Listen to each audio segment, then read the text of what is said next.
He didn't want his girls to be caught, but his mother took the girls when he was not around and caught them. So for him, he saw this as an opportunity to speak up. And I can tell you, amount of abuse he received, which was also extended to his family members. Even when the wife went to the market, they wouldn't sell things to her. Yeah, you've mentioned because those men at the parliament, they have daughters. I have listened one of them who said that he has 4 daughters.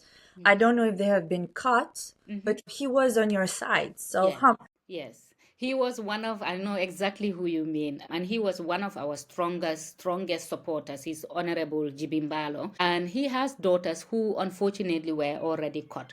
And I think one of the things he said to me, he couldn't protect his girls, and he now has an opportunity to protect other girls. Same, he didn't want his girls to be caught, but his mother took the girls when he was not around and caught them. So for him, he saw this as an opportunity to speak up. And I can tell you, amount of abuse he received, which was also extended to his family members. It got to a point where he had to move his family outside of where they lived because nobody would serve even when the wife went to the market, they wouldn't sell things to her.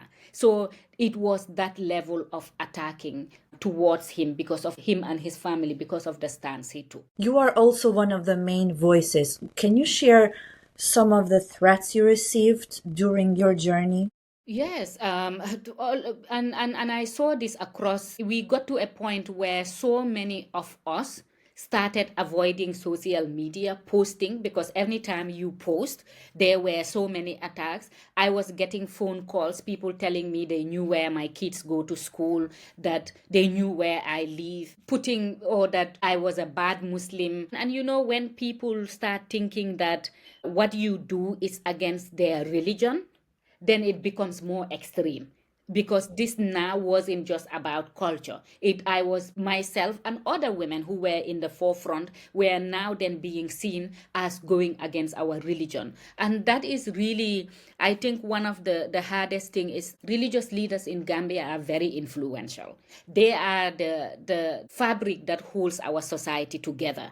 When a woman gets married, the marriage is done by the religious leaders. If I have a child, and I'm naming my child, it's the religious leaders that come. If death happens, it's the religious leaders. Basically, they control a society. So if you are doing any work that is seen to be against those religious leaders, which is not what I am doing, but that's what the narrative is out there, it really puts you and your family in a vulnerable position.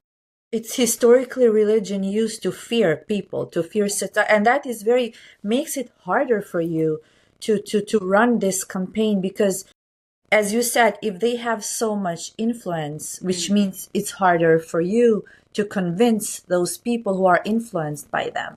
Absolutely, absolutely. And my team have been to some communities where we are literally chased out and stoned. Men will come out with stones and say, if you do not leave, we're going to attack you. And my team will get in the car and leave that community. It got to that level. But luckily things are changing. And I think, again, for me, this is why I believe that it is so important for us to maintain the law, because when the law is there, it also provides a platform for organizations and a framework and protection for organizations like us to operate in the community and to speak to people on this issue.